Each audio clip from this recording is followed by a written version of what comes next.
بسم الله الرحمن الرحيم قل إن كنتم تحبون الله فاتبعوني يحببكم الله ويغفر لكم ذنوبكم والله غفور رحيم۔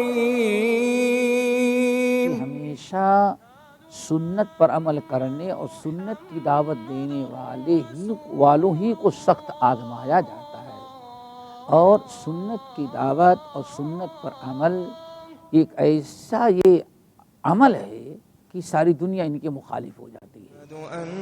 شرح السنة تأليف إمام أهل السنة والجماعة في عصره أبي محمد الحسن بن علي بن خلف البربهاري۔ الحمد لله الذي هدانا للإسلام ومن علينا به وأخرجنا في خير أمة، اعلموا أن الإسلام هو السنة والسنة هي الإسلام، أشهد أن محمد رسول الله۔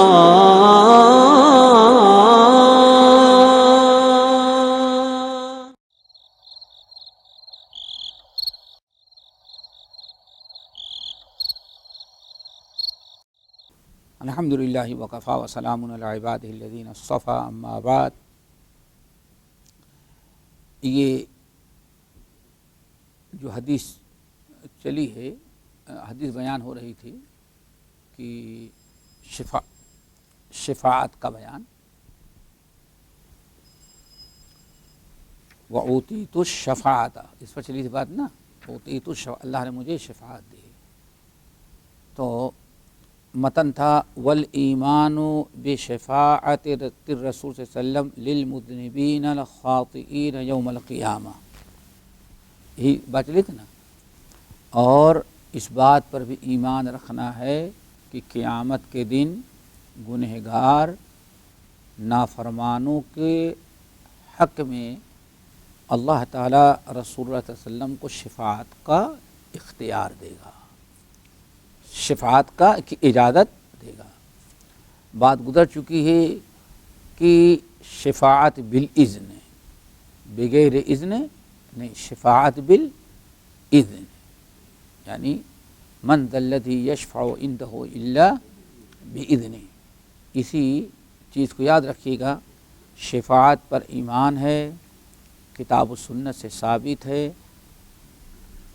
ایک ہے شفاعت بالاذن، جس کا اقرار کرنا واجب ہے، اس کا ہم انکار نہیں کرتے۔ شاہ ولی اسماعیل شہید رحمۃ اللہ علیہ نے جب تقویۃ الایمان عقیدے پر کتاب لکھی تو وہاں جس شفاعت کو انہوں نے انکار کیا وہی شفاعت بغیر اذن کی۔ لوگوں میں شفاعت کا مطلب یہ ہے کہ یہ پہنچے ہوئے ہیں اللہ تعالیٰ سے اپنی بات منوا لیں گے، یہ اصل میں شفاعت غلط ہے۔ شفاعت بالاذن کا انکار شاہ اسماعیل شہید نے نہیں کیا ہے، لیکن مخالفین نے اور فتنہ پھیلانے والوں نے حقائق کو چھپایا، جس کی بنا پر مدراس کے اندر، آسام کے اندر، کلکتہ کے اندر ہر جگہ اس وقت ہنگامہ کرایا اور تقویۃ الایمان کو جلایا، اور جو بھی تقویۃ الایمان پڑھاتا تھا اس کے خلاف ہنگامہ کھڑا کرتے، مار پیٹ زد و کوب کرتے۔ تو پہلی چیز یاد رکھیے گا کہ شفاعت بالاذن، یعنی اللہ تعالیٰ شفاعت کی اجازت دے گا کہ اے محمد صلی اللہ علیہ وسلم آپ شفاعت کیجئے، جیسے پوری حدیث لمبی والے ہم نے بتایا کہ نبی علیہ السلام اللہ تعالیٰ کے پاس آئیں گے، سجدے میں گر جائیں گے، اللہ تعالیٰ کی حمد و ثنا کریں گے، ایسے ایسے کلمات سے اللہ تعالیٰ کی حمد و ثنا کریں گے کہ نبی علیہ السلام فرماتے ہیں اللہ تعالیٰ ایسے ایسے کلمات ہمارے دل میں ڈالے گا کہ ہم نے کبھی ایسے کلمات سے اللہ کی حمد نہ کی ہوگی، سمجھ گئے نا۔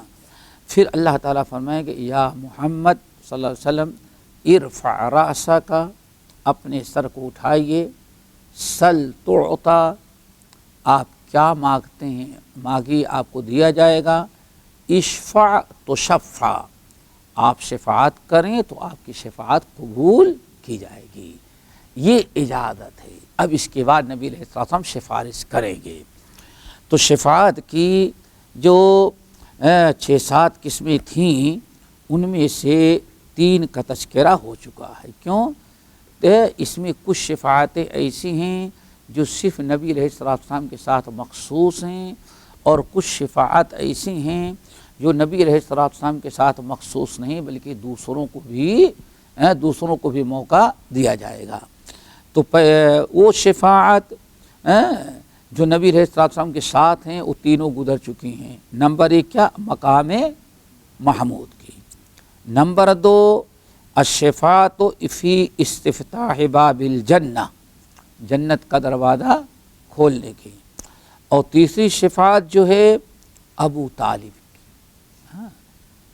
ابو طالب کے بارے میں نبی علیہ السلام آخری دم تک کوشش کرتے رہے، لیکن چونکہ شرک پر مرے ان کی جہنم میں گئے، تو اللہ کے رسول صلی اللہ علیہ وسلم نے ارشاد فرمایا میں نے بہت کوشش کی تو اللہ نے فرمایا کہ ٹھیک ہے، جہنم سے تو ہم نہیں نکالیں گے ان کو اور معاف بھی نہیں کریں گے، آپ سفارش کر رہے ہیں تو عذاب ان کا ذرا کیا کر دیں گے؟ ہلکا کر دیں گے۔ یہ تینوں شفاعتیں جو ہیں رسول اللہ صلی اللہ علیہ وسلم کے ساتھ خاص ہیں۔ بلکہ آپ دیکھیے ابو طالب کے بارے میں تو صحیح مسلم وغیرہ کی حدیث ہم نے بتا دی تھی کہ اللہ نے قبول کیا، 2 جوتے ان کو پہنائے جائیں گے، کس کے؟ آگ کے 2 جوتے پہنائے جائیں گے، اور وہ 2 جوتے جب پہنائے جائیں گے تو اتنی جہنم کی آگ کی ایسی اس میں قوت و طاقت ہوگی کہ اللہ کے رسول نے فرمایا چچا جان کو جب پہنائے جائیں گے چچا کو جو جوتے پیر میں ہوں گے، لیکن یہ کھوپڑی ان کی جیسے پتیلی میں ابلتی ہے کوئی چیز، ایسے ان کا دماغ جو ہے ابلتا ہوگا۔ یہ جوتے کا صرف جوتا جس کو پہنایا گیا۔ اللہ رب العالمین نے واضح کر دیا ہے یہ کیوں خاص ہے، یہ بھی ذرا سمجھ لیں۔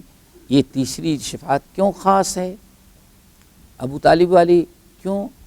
اللہ تعالیٰ کا فرمان ان اللہ لا یغفر ان یشرک بہ ویغفر ما دون ذلک لمن یشاء، شرک کرنے والوں کو اللہ تعالیٰ معاف نہیں کرے گا۔ سمجھیے نا، شرک کے علاوہ جس گناہ کو اللہ تعالیٰ مرضی ہو تو معاف کرے، مرضی ہو سزا دے، لیکن شرک کرنے والوں کو معاف نہیں کرے گا۔ حضرت ابراہیم خلیل اللہ کے بارے میں معلوم ہے کہ انہوں نے اپنے باپ آزر کے بارے میں سفارش کی، اللہ نے قبول نہیں کیا۔ بڑی سفارش کرتے رہے، دعائیں کرتے رہے، لیکن جب پتہ چلا کہ شرک ہی پر مر رہا ہے باپ، تبرأ منہ، پھر ابراہیم علیہ السلام بری ہو گئے۔ اب قیامت کے دن پھر کہیں گے اللہ تعالیٰ آپ نے وعدہ کیا ہے کہ آپ کو رسوا نہیں کروں گا میں، لیکن یہ دیکھیں میرا باپ کس حالت میں ہے، اس سے بڑی رسوائی اور کیا ہوگی۔ ابراہیم اپنے باپ کو نہایت بھیانک حالت میں دیکھیں گے تو اللہ تعالیٰ اس سے زیادہ بھیانک انداز میں ان کو شکل میں بدل دے گا۔ تو ابراہیم کو اللہ تعالیٰ اس کو فوراً اللہ اکبر دانے ہٹائیں۔ دیکھیں نہیں، رسول اللہ صلی اللہ علیہ وسلم سورۃ التوبہ کی آیت اللہ نے وعدے کر دیا مومن کے لیے یا نبی کے لیے کسی کے لیے جائز نہیں کہ کسی مشرک کے حق میں دعائے مغفرت کریں۔ تو مشرک کے حق میں دعائے مغفرت اور سفارش بالکل ناجائز ہے، ممنوع ہے۔ لیکن ابو طالب کے متعلق نبی علیہ السلام کی سفارش اللہ نے قبول کر لی۔ اب اس کو کوئی دلیل بنا کر کے اپنے باپ اور ماں مشرک اگر ہے تو ان کے بارے میں سفارش نہیں کر سکتا۔ آگے بات سمجھ، یہ 3 یہ سورۃ التوبہ کی آیت ڈھونڈ لینا یہ بہت اہم ہے یہاں۔ اللہ اکبر۔ اب اور شفاعتیں جو ہیں ان میں سے 3 وہی پہلی وہی الشفاعۃ فی قوم استحقوا دخول النار فیشفع فیہم ان یعفو من دخول النار. یہی ہے نا. یہ کیا ہے؟ نبی علیہ السلام ایسی سفارش، ایسے لوگوں کے بارے میں سفارش جو گناہ کر کے اتنے گناہ کی ہیں کہ جہنم کے مستحق ہو چکے ہیں. بلا من کسب سیئۃ واحاطت بہ خطیئتہ فاولئک اصحاب النار. بلا من کسب، بلا من کسب. اللہ اکبر. اللہ تعالیٰ کا فیصلہ. ذات، برادری، حسب نسب پر جنت نہیں ملے گی. ہاں، یہودیوں نے کہا لن يدخل الجنت الا من کان ہودا او نصارا. بس جنت میں تو یہودی جائیں گے، یہ مسلمانوں کے لیے کہاں جنت ہے؟ اللہ نے کیا فرمایا؟ نہیں، ایسا معاملہ نہیں ہے. بلا من کسب سیئۃ واحاطت بہ خطیئتہ. جس نے بھی برائی کیا، چاہے حضرت موسیٰ کا امتی ہو یا حضرت عیسیٰ علیہ السلام کو امتی ہو یا آپ لوگ ہوں. من کسب سیئۃ، جس نے بھی برائی کیا، کمایا، اور کیا کتنا برائی؟ وَأَحَاطَتْ بِهِ خَطِيئَتُهُ. چاروں طرف سے برائی نے اس کو گھیر لیا ہے. اللہ اکبر. آج ذرا غور کرو، آج غور کرو ایک انسان کی زندگی پر. اب آپ ہیں، اٹھے، فجر کی نماز کی فکر. ایک زندگی یہ ہے، یہی ہے نا بھائی. اٹھے ہی فجر کی نماز کی فکر، نماز فجر ادا کی ہو. سوچتے ہیں صبح ذکر اذکار کی بڑی فضیلت ہے، وہ بھی آپ نے کر لیا. ہو سکتا ہے تلاوت قرآن بھی کر لیں. آئے آپ تھوڑا سا لیٹ کر کے آرام کیے، اٹھے، وضو کیے، پھر سوچے چلا وضو کیے ہیں 2 رکعت، 4 رکعت، 2 رکعت اور پڑھ لو. ذکر اذکار ظہر کی اذان ہوتے ہی پھر، اور ابھی رات تک ذرا دیکھیں. ایک زندگی تو یہ میرے بھائی ہے نا. ایک زندگی نماز پڑھے، چلے جا رہے ہیں، گاڑی کھڑی کی، اذان ہوئی، نماز پڑھنے لگے. ایک زندگی تو یہ ہے. اس کے برخلاف ایک زندگی ذرا دیکھو، رات کے 2 بجے تک گھومتا ٹہلتا، غیبت، چگلی، شکوہ شکایت لوگوں کے ساتھ. یہی کرتے ہیں نا، کوئی ثواب کا کام تو نہیں کرتے. تم یہاں آگے ہو پتہ نہیں، ہم لوگ تو یہاں سے جائیں گے تو کتنے لوگ گھر سے نکلتے ہوں گے گھومنے کے لیے. سمجھ گئے نا. رات بھر کیا کیا انہوں نے؟ ایک مرتبہ سبحان اللہ الحمدللہ بھی کہنا نصیب نہ ہوا. ٹھیک ہے نا. سوئے، رات بھر برائی کرتے رہے، سوئے، فجر کی نماز بھی نہیں. اور جو رات بھر اس طرح سے کرتے ہیں ان کی صبح جو ہوتی ہے ظہر کے وقت. اب صبح اٹھے، نہائے دھلے، تیار ہوئے، پھر چلے گئے اپنے کام یا آفس وغیرہ میں. نہ فجر پڑھی، نہ ظہر پڑھی، نہ مغرب پڑھی، نہ عصر اور عشاء پڑھی. پھر رات کو آیا، کھایا پیا، پھر دوستوں کے ساتھ غیبت، چگلی، شکوہ شکایت. یہ تو پتہ نہیں کتنی اور بڑی بڑی برائیاں کر رہے ہیں. سوچو کتنے لوگ ایسے ہیں اس آیت کے مزاج. وَأَحَاطَتْ بِهِ خَطِيئَتُهُ، چاروں طرف سے اس کے گناہوں نے اس کو گھیر رکھا ہے. جس آدمی کی میں نے مثال دی، آپ دیکھیں کون سی نیکی اس نے کیا 24 گھنٹے میں. جدھر بھی دیکھو برائیاں ہی برائیاں کیا. اللہ نے فرمایا بلا، کیوں نہیں، من کسب سیئۃ، جس نے بھی برائی کیا، وَأَحَاطَتْ بِهِ خَطِيئَتُهُ، اور چاروں طرف سے، وہ بھی 1-2 برائی نہیں کیا، چاروں طرف سے برائیوں نے گھیر رکھا ہے. فَأُولَئِكَ اصحابنا، یہی لوگ جہنمی ہیں۔ اور اسی کے ساتھ اگر وہ حدیث تو بڑی طویل ہے، اس کا ایک حصہ بتاؤں، صحیح مسلم کتاب الایمان کی کتاب الطہارت کی پہلی حدیث، اللہ اکبر، اللہ کے رسول نے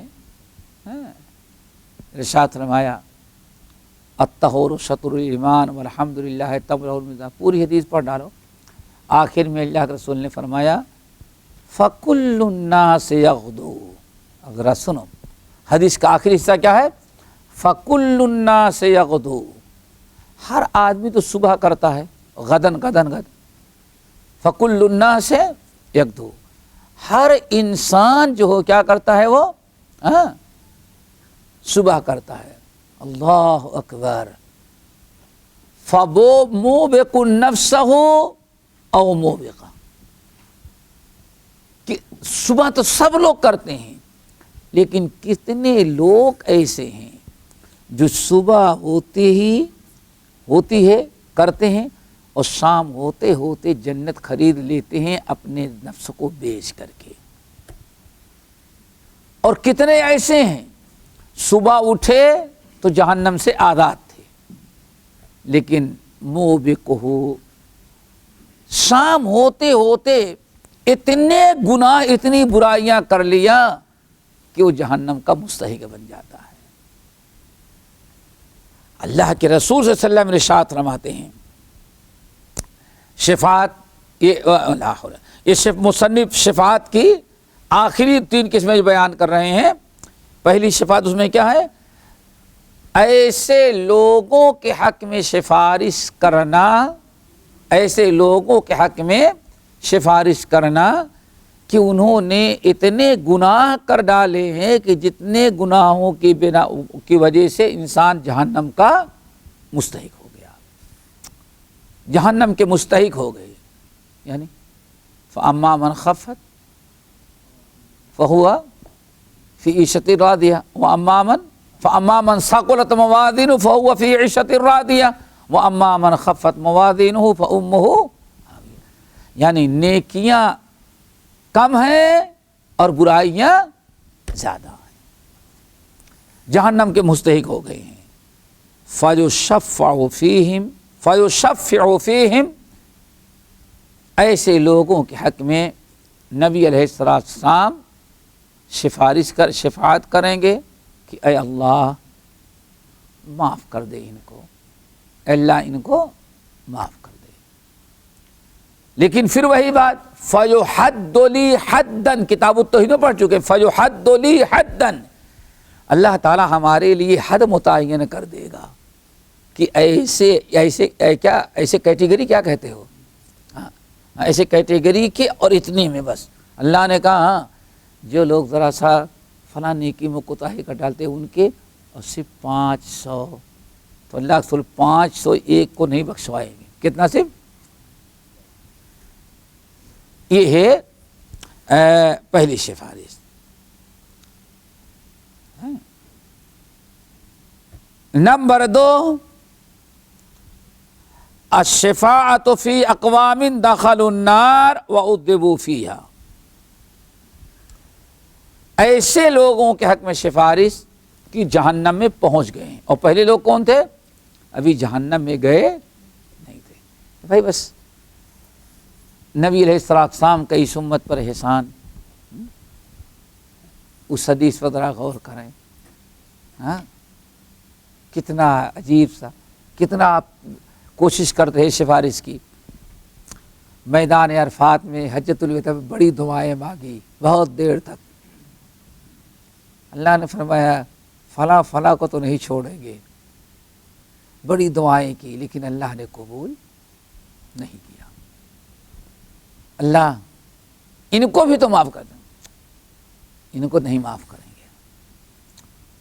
اور نبی علیہ السلام اس کے باوجود مایوس نہیں ہوئے، پھر بھی آپ عرفات سے نکلے، جب مزدلفہ آ گئے تو مشعر الحرام پر پھر دعا مانگتے تھے نا، فجر کے بعد مزدلفہ میں نماز فجر با جماعت ادا کرائی، نماز پڑھائی، پھر اس کے بعد بہت دیر تک قبلہ رو ہو کر کے دعائیں مانگ رہے تھے، پھر آپ نے دعا مانگی انہی لوگ اللہ تعالیٰ ان ایسے لوگوں کو معاف کر دے، نہیں معاف کریں گے۔ پھر اللہ کے نبی نے اللہ تعالیٰ اگر آپ چاہیں تو یہ اگر ناراض ہے اس سے، اس لیے آپ اس کو نہیں معاف کر رہے ہیں، تو اللہ آپ ایسے بھی تو کر سکتے ہیں، اس کے دل میں ڈال دے معاف کرنے کے لیے تیار ہو جائے تاکہ آپ اس کو بخش دیں۔ اللہ اکبر۔ تو اللہ نے میری اس موقع پر ہماری دعا سفارش قبول کر لی۔ ہاں، یہ رحمت للعالمین ہے بھائی۔ اللہ جو بندے نہیں ہمیں اپنا پورا حق لینا ہے، اس کو جہنم میں ڈالنا ہی ڈالنا، اللہ ٹھیک ہے، لیکن اس کے دل میں آپ، اس کا بھی دل تو آپ ہی کے ہاتھ میں، اس کے دل کو آپ نرم کر دیں، معاف کر دے، تو اس کو لالچ دلا دیں، تو اللہ نے کہا چلو یہ بھی کر دوں گا میں۔ اللہ اکبر۔ ہاں، یہ ہے میرے بھائی شفاعت کا مسئلہ۔ تو پہلا کیا تھا؟ داخل ہونے کے، کہ اللہ تعالیٰ داخل ہونے سے ان کو بچا لے۔ جہنم کے اتنے گناہ کر چکے تھے جس سے جہنم کے مستحق ہو چکے ہیں، اور جہنم میں اللہ داخل کرتا، لیکن اللہ نے نبی علیہ السلام نے سفارش کیا کہ اللہ تعالیٰ ان کو جہنم میں داخل نہیں کر، ہاں بچا لے۔ تو اللہ تعالیٰ ان کو جہنم میں داخل ہونے سے بچا لیا۔ اللہ تعالیٰ سے دعا کرو کم سے کم اس میں ہم لوگوں کا نمبر لگ جائے۔ ہاں، اللہ قبول کر دے تو پہنچتے پہنچتے بھی اللہ تعالیٰ لوٹا لے گا بھائی۔ ہاں، یہ تو پہلا۔ دوسرا، جہنم واجب ہو چکی کہ مستحق ہو، اتنے گناہ کیا انہوں نے جس سے جہنم کے مستحق ہو گئے، اور جہنم میں داخل بھی ہو چکے ہیں، داخل بھی ہو چکے۔ کچھ فرق ہوا پہلی میں اور دوسری میں؟ ہاں، جہنم میں داخل بھی ہو گئے۔ نبی علیہ السلام ان کے حق میں دعا کریں گے، اے اللہ، اے اللہ ان کو معاف کر دے، جہنم سے آزاد کر دے ان کو۔ تو یہ اللہ تعالیٰ نبی علیہ السلام کی سفارش قبول کریں گے اور جہنم سے نکال لیں گے۔ ٹھیک ہے نا؟ نمبر 3، تیسری قسم،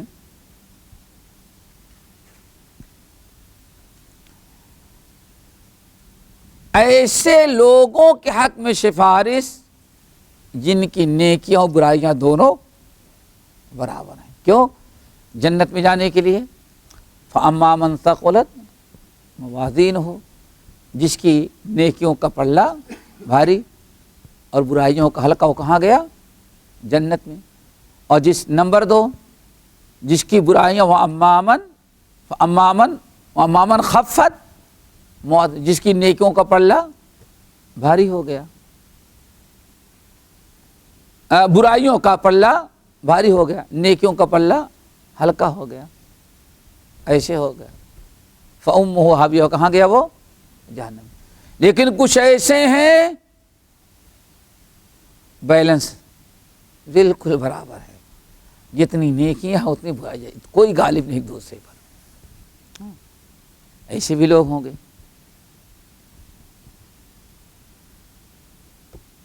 تو اللہ تعالیٰ کے سامنے سفارش نبی علیہ السلام کریں گے، اللہ تعالیٰ چلو برابر تو ہیں، اللہ تعالیٰ ان لوگوں کو بھی جنت میں داخل کر لیں۔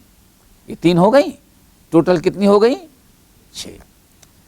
پہلی 3 قسمیں جو ہیں وہ تو صرف نبی علیہ السلام کے ساتھ کیا ہیں؟ خاص، مخصوص، ان میں کوئی انسان، کوئی نبی، پیغمبر، فرشتہ شریک نہیں۔ لیکن یہ 3 قسمیں جو آخر کی ہیں یہ عام ہیں۔ کیا ہیں یہ؟ عام ہیں۔ اس میں ایسے لوگوں کے حق میں سفارش کے لیے اللہ تعالیٰ فرشتوں کو بھی دے گا، نبیوں کو اجازت دے گا، اور مومنوں کو بھی، جس کو چاہے اللہ تعالیٰ دے دے۔ لیکن پھر وہیں کوئی بڑا سے بڑا ہو اجازت کے بعد۔ اب اللہ کس کو اجازت دے گا یہ نہیں بتایا کہ ہاں ان کو بھی دیں گے، مومن کو دیں گے، فرشتوں کو دیں گے، ہو سکتا ہے جبرائیل امین کو دے دیں، اسرافیل کو نہ دیں، سمجھ گئے نا؟ تو یہ اللہ تعالیٰ کی مرضی پر ہے۔ یہ ہو سکتا ہے علماء بھی، حفاظ بھی، عوام بھی، دیندار، متقی، پرہیزگار، یہ اصل میں کتاب التوحید میں بات گزر چکی ہے کہ یہ اصل میں شفاعت جو ہے اس شافع کا اکرام ہے، سمجھ گئے نا، اور مشفوع کے لیے کیا ہے؟ مہربانی۔ شافع اور مشفوع، شافع کہتے ہیں وہ شخص جو سفارش کر شفاعت کرے گا، مشفوع مفعول کسے گا وہ جس کے حق میں سفارش۔ کیا مطلب ہے؟ اللہ تعالیٰ کسی بندے کا اعزاز، اکرام اور ذرا سا مرتبہ بڑھانا چاہے گا تو اللہ تعالیٰ کہیں گے بھائی آپ کی عزت افزائی کے لیے فلاں قسم کے 20 گنہگاروں کے حق میں یا 100 گنہگاروں کے حق میں آپ سفارش کر دیں گے تو آپ کی وجہ سے ان کو ہم چھوڑ دیں گے۔ تو آپ کے لیے اعزاز ہے، سمجھ گئے نا، عزت افزائی، اور پھر اللہ تعالیٰ نے ان کو بھی جہنم سے ان پر رحم کر کے مہربانی کر کے آزاد کرنے کا ایک ذریعہ بنا دیا۔ آئی بات سمجھیں؟ یہ احساس ہوگا ان کا جن کو اللہ تعالیٰ سفارش کی اجازت دے گا، شافع جو ہوں گے، اور جو مشفوع ہے اس پر اللہ تعالیٰ کی مہربانی۔ اب اس میں جس کو بھی اللہ تعالیٰ چاہے، رسول، پیغمبر، سارے مومنین، دیندار، متقی، جس کو بھی چاہے گا اللہ تعالیٰ دے دیں۔ اللہ تعالیٰ سے دعا کرو کہ ہم سب کو دے دے بھائی۔ ہاں ذرا یاد رکھے بھائی، اگر تم کو مل جائے تو ہم لوگوں کو بھی یاد رکھنا۔ ہاں اگر آپ کو مل جائے تو یہ نہیں پتا کس کو اللہ دے، سمجھ گئے نا۔ ہاں اب ہو سکتا ہے، لیکن معاملہ وہی ہے، فَيُحَدُّ لِي حَدًّا، اللہ تعالیٰ کیا کرے گا؟ حد، مقدار متعین کر دے گا، کیٹیگری اور اماؤنٹ کیا کہیں گے؟ مقدار، کیا کوانٹٹی، بس اس کے بعد ہی۔ ایسا نہیں کہ اللہ نے کہا 50 اور آپ سوچیں چلو 10 اور چل جائے گا، ایسے کچھ نہیں، بس اتنا ہی، سمجھ گئے نا۔ فَيُحَدُّ لِي حَدًّا، ہمارے لیے مقدار اللہ تعالیٰ متعین کر دے گا۔ یہ تو سفارش ہے، لیکن یہاں ایک چیز اور ہے، یہ جو ابھی آپ نے دیکھا یہ تینوں سفارشیں، یہ سب یا پہلی بھی، لیکن تو خصوصیات میں سے یہ جو ہیں یہ صرف ان کے حق میں سفارش ہوگی جو موحد ہوں گے۔ کیا ہوں گے؟ موحد۔ یہ چیز یاد رکھیے گا میرے بھائی، کیا ہوں گے؟ ایسا بھی نہیں کہ آپ سب کے بارے میں شیخ الاسلام یہاں تو سجدہ کرا لے رہے ہیں، پتہ نہیں وہاں کیا ہوگا۔ سارا معاملہ کیا ہے؟ توحید، موحد۔ اسی لیے اب ذرا سیکھو صحیح بخاری کی حدیث، اللہ اکبر۔ امام دیکھو، یہی فرق ہے میرے بھائی، یہی فرق ہے۔ باتیں تو بہت لوگ کرتے ہیں، آپ لوگوں میں اور غیروں میں یہی فرق ہے واللہ۔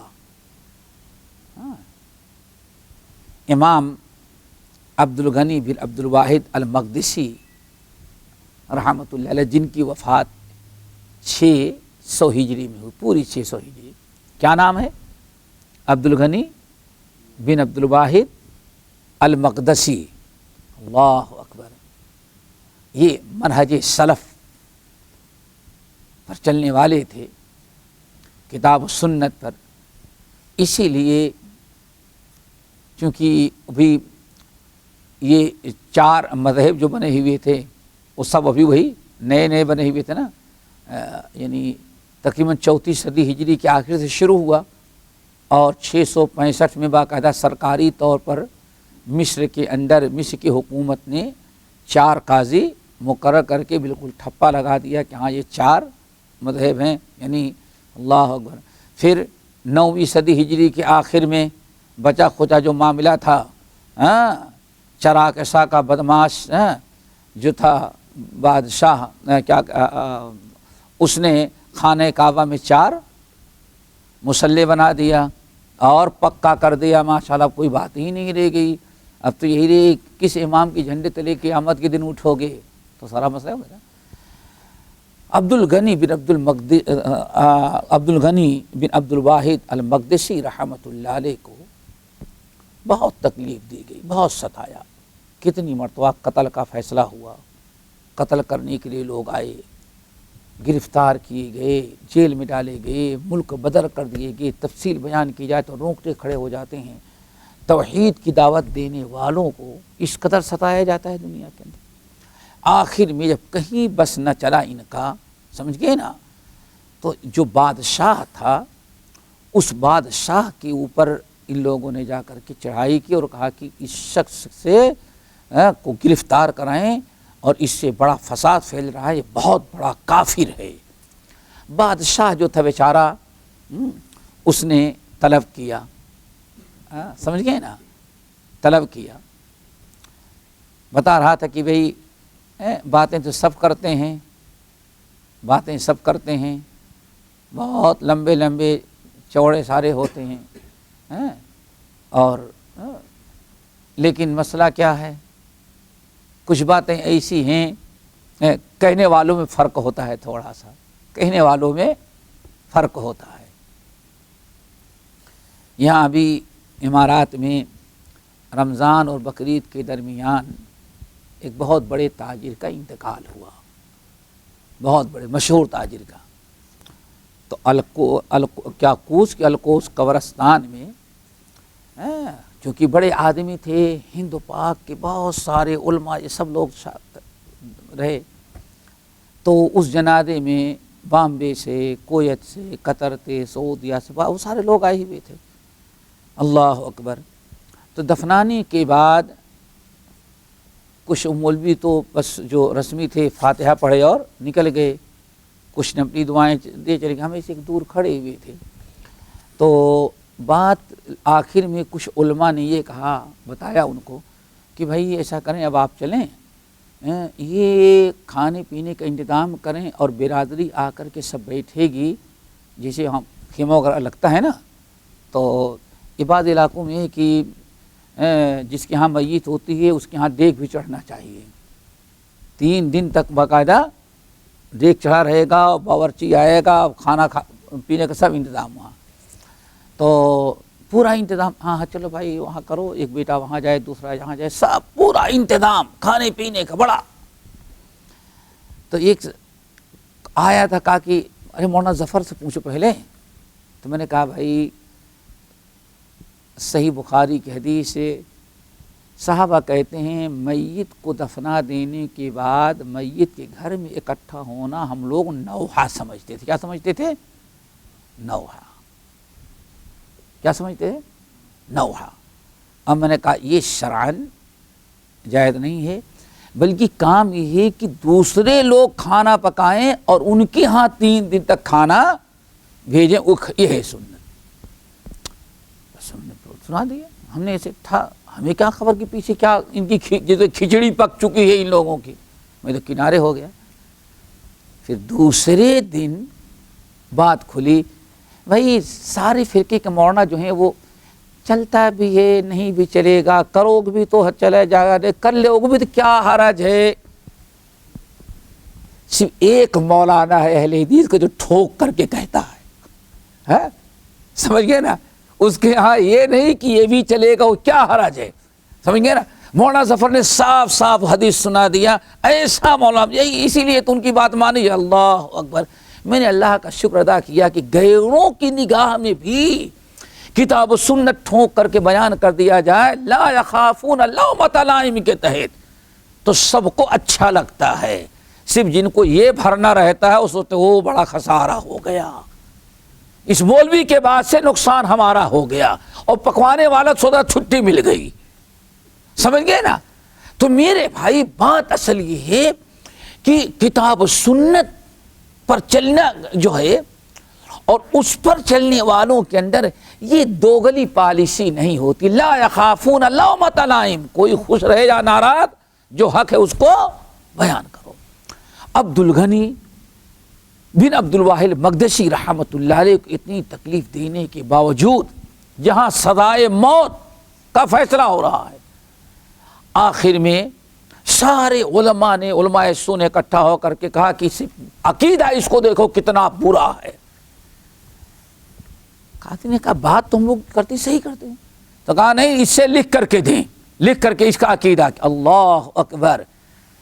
جیل میں رہ کر کے ہتھکڑیاں، کمرہ بند ہے، موت، سزائے موت کا فیصلہ ہو رہا ہے.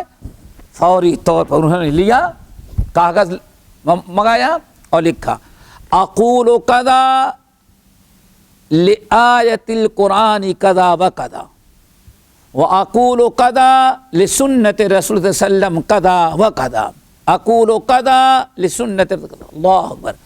میرا یہ عقیدہ ہے اور یہ عقیدہ میں اس قرآنی آیت کی بنا پر رکھتا ہوں.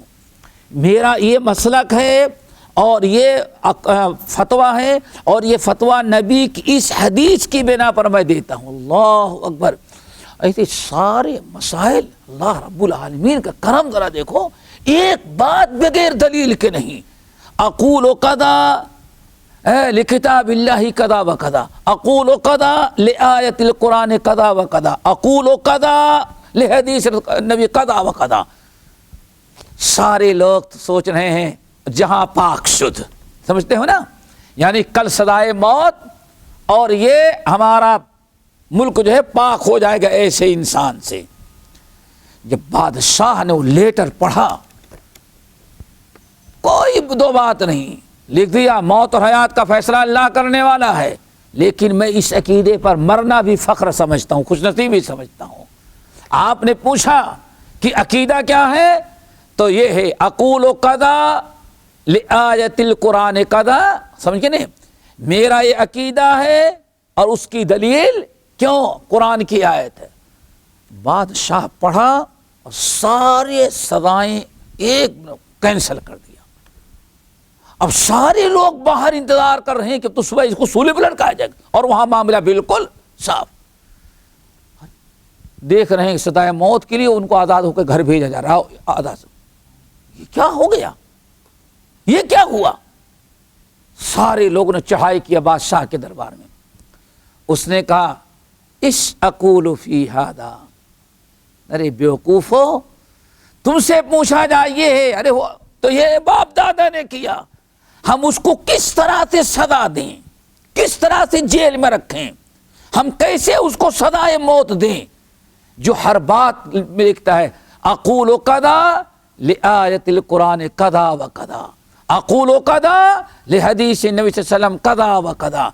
تو ذرا سوچ، ہر بات کی دلیل جو کتاب و سنت سے پیش کرتا ہے اس کو ہم کیسے سزائے موت دے سکتے ہیں، اور اس انسان کو کیسے ہم جیل میں ڈالیں جو اس طرح سے. اللہ اکبر. میرے بھائی ساری سزائیں معاف کر دی گئیں. کہنے کا مطلب یہ ہے کہ معاملہ جو ہے وہ حق گوئی کا ہے، بے باکی کا ہے. سمجھ گئے نا؟ دلائل کتاب و سنت کی روشنی میں ہونا چاہیے. یہ نہیں سوچنا چاہیے یہ ناراض ہو جائیں گے، وہ ناراض ہو جائیں گے، وہ بڑا خفا ہو جائیں گے، وہ آنا بند کر دیں گے. اسی سے اسلام میں بربادی پیدا ہوتی ہے. یہ قصہ کس کا ہے؟ امام عبد الغنی بن عبد الواحد المقدسی، وفات 600 پورا 600. تو بات چلی اس شفاعت قبول کی جائے گی، لیکن سب سے پہلی شرط کیا ہے؟ موحد ہو. اگر توحید نہیں تو سورہ نجم کم من ملکن فی السماوات والارض لا تغنی شفاعتہم. یہ تو جانے دو مرے مردوں کو، قبر والوں کو، ان کی کیا ویلو ہے. کم من ملکن فی السماوات، آسمان میں کتنے اعلیٰ درجے کے فرشتے ہیں، ان کی بھی شفاعت ان کے حق میں کچھ فائدہ نہیں دے گی. سمجھ گئے نا؟ اب آؤ صحیح بخاری کتاب العلم کی روایت یاد رکھنا.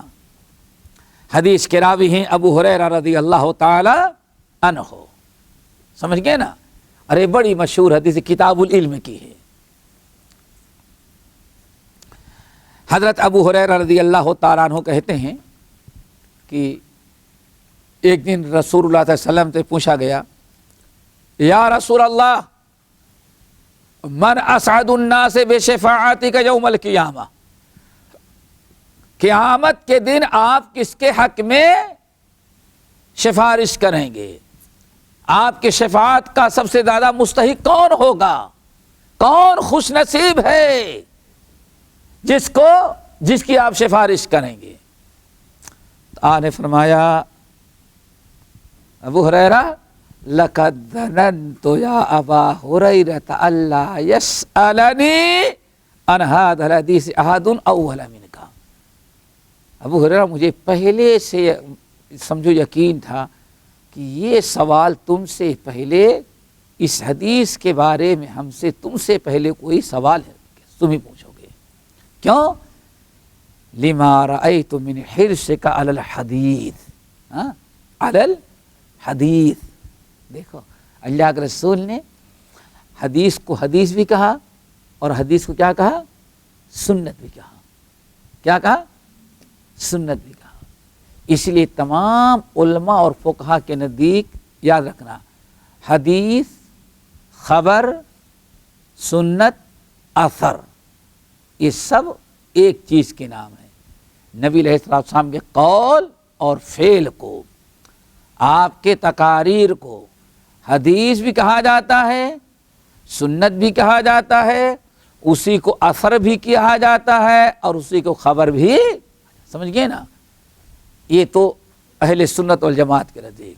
لیکن اب کچھ لوگ ہندو پاک میں پیدا ہو گئے، حدیث پر چلنا جہنم میں جانا ہے، آگ میں چلنے کے برابر ہے، سمجھ گئے نا؟ اور سنت پر عمل ہوگا۔ حدیث پڑھی نا؟ ارے کیسی سنی ہوگی؟ ایک بدبخت ہے، سمجھ گئے نا؟ اور نذرانے لے لے کر کے اتنا مالدار ہو گیا ہے کہ کسی مولوی کے پاس اتنا پیسہ بینک میں ہوگا ہی نہیں، سمجھ گئے نا؟ ایوارڈ مل رہا ہے بینک والوں کی طرف سے، اور صرف گالیاں دے گا، فحش قسم کی باتیں کرے گا، جھوٹی جھوٹی لنترانیاں، اور ہنسائے گا بس۔ اللہ اکبر۔ حدیث اب واضح ہو گیا نا، حدیث پر چلنا جہنم میں جانا ہے اور سنت پر عمل کرنا جنت میں۔ اور سنت کیا ہے؟ ہماری امام نے جتنی باتوں پر عمل کیا سنت ہے، باقی سب کیا ہیں؟ وہ حدیث ہے۔ ناف کے نیچے ہاتھ باندھنا سنت ہے، سینے پر ہاتھ باندھنا حدیث ہے۔ رفع الیدین نہ کرنا سنت ہے، رفع الیدین کرنا حدیث ہے۔ ہاں، اللہ اکبر۔ میرے بھائی اگر دیکھا جائے تو یہ صرف حدیثوں کے رد کرنے کے لیے ایک نہ ایک بہانے بنائے جاتے ہیں، اور آج سے نہیں، بہت پہلے سے حدیث کو رد کرنے کے لیے، حدیث کو برباد کرنے کے لیے، سمجھ گئے نا؟ ایک عادت سے فطرت بن گئی ہے، حدیث ساری چیزیں اچھی لگتی ہیں، حدیث ان کو اچھی نہیں لگتی۔ تو یہ یاد رکھیے گا، اللہ کے رسول نے یہاں کیا اپنے قول کو کیا فرمایا؟ حدیث۔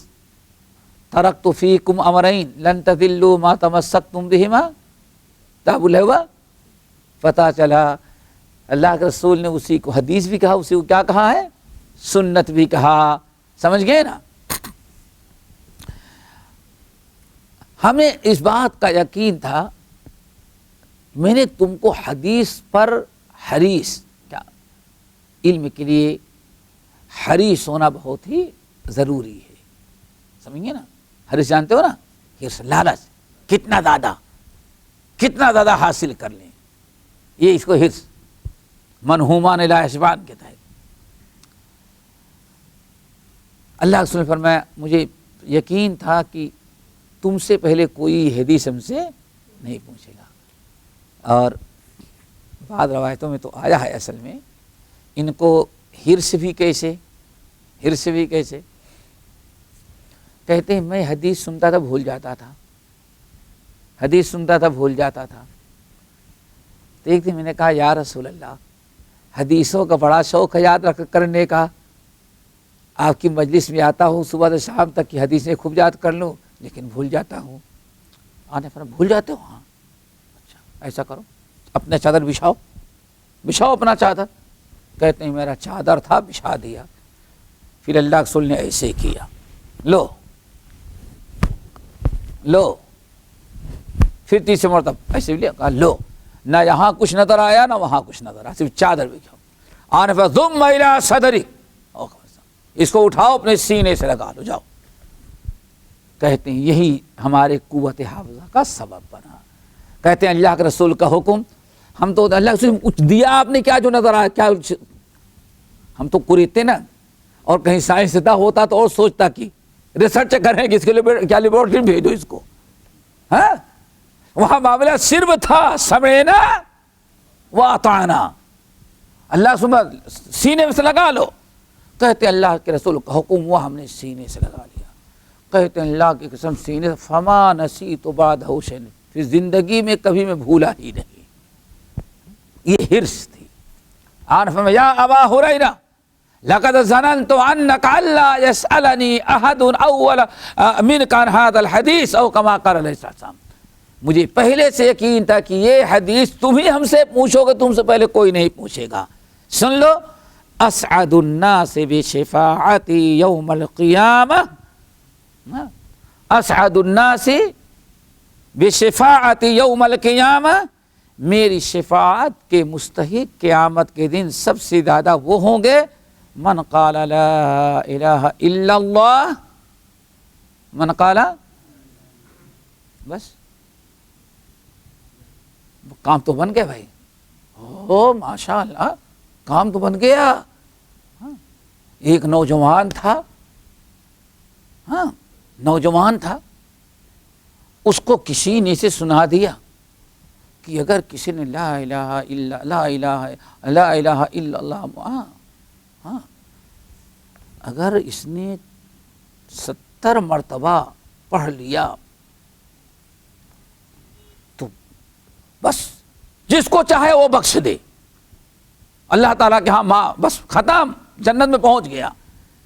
کہا ایک دن اور نوجوان دیکھا بازو میں ایک انسان بہت رو رہا ہے، کیا ہوا کیا ہوا؟ ارے جنت میں جہنم کو دیکھ رہا ہوں، میرا باپ جو ہے جہنم میں چل رہا ہے۔ کہا آج حدیث کے پتہ لگانے کا اچھا چانس ہے، صحیح ہے جھوٹی ہے۔ کہا اچھا سنو سنو سنو، کہا او جہنم میں چلا ہے میرا باپ۔ پتہ نہیں بدبخت کیسے تھا، وہ دیکھ لیا، کہیں ایسا نہیں جہنم میں چلا گیا تو وہ بھی جہنم ہی میں گیا ہوگا، ہاں کیسے اس بیوقوف کو پتا چلا وہ میرا باپ جل رہا ہے؟ تو اس نے کہا اللہ یہ جو کلمہ میں نے پڑھا اس کا ثواب میں نے اس کے باپ کو بخش دیا۔ جیسے کہا میں نے اس کے باپ کو بخش دیا، مارے خوشی کے ڈانس کرنے لگا۔ وہ پہلے رو رہا تب ڈانس کر، کیا ہوا؟ ارے میرا باپ جنت میں سیر کر رہا ہے۔ حضرت نے لکھا دیکھو یہ کلمے کی برکت، لا الہ، یہ میرے بھائی سمجھ گئے نا کہاں ہے؟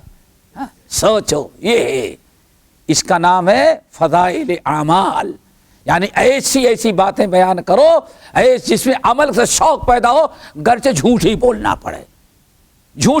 پڑے کوئی بات نہیں ہے، لیکن ایسی فضیلت بیان کرو کہ لوگ تیار ہو جائیں۔ اللہ اکبر۔ میرے بھائی نتیجہ کیا نکلا؟ اللہ نے فرمایا، اللہ رسول نے خالصا من قلبہ، میں شفاعت اس کے حق میں کروں گا قیامت کے دن جس نے لا الہ الا اللہ پڑھا اور خالصا من قلبہ، کلمے کو خالص کرتے ہوئے اخلاص کے ساتھ دل سے پڑھا، صرف زبان سے نہیں پڑھا۔ کیا مطلب ہے؟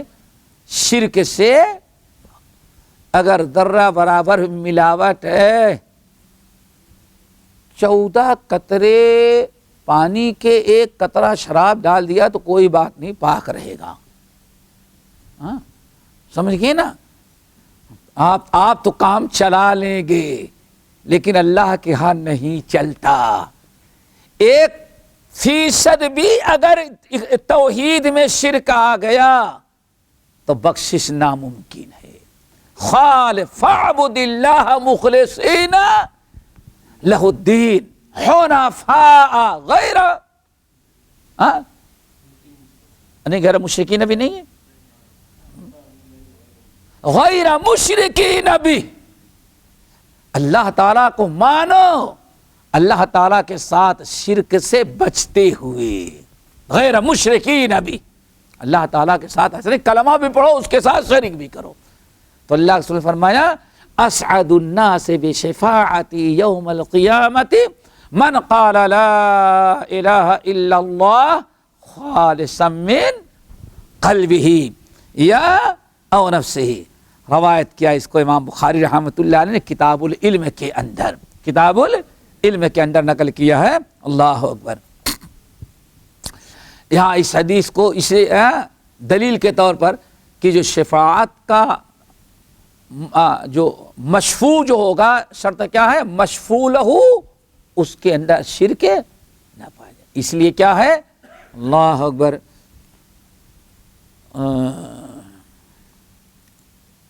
لا يتكلمون الا من اذن له الرحمن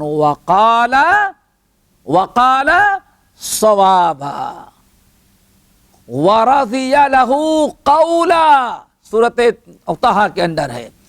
سفارش بھی ایسی کی جائے، ایسی بات میں جو باتیں اللہ کو پسند ہیں، اللہ یرضی لعبادہ کفر و شرک کو اللہ پسند نہیں کرتا۔ تو اسی لیے شارح علیہ الرحمہ نے کہا شرط کیا ہے؟ توحید خالص، موحدین میں جو گنہگار ہوں گے ان کے حق میں سفارش کی جائے گی، اور جو موحد نہیں ہوگے ان کے حق میں سفارش نہیں ہوگی۔ باقی انشاءاللہ آئندہ۔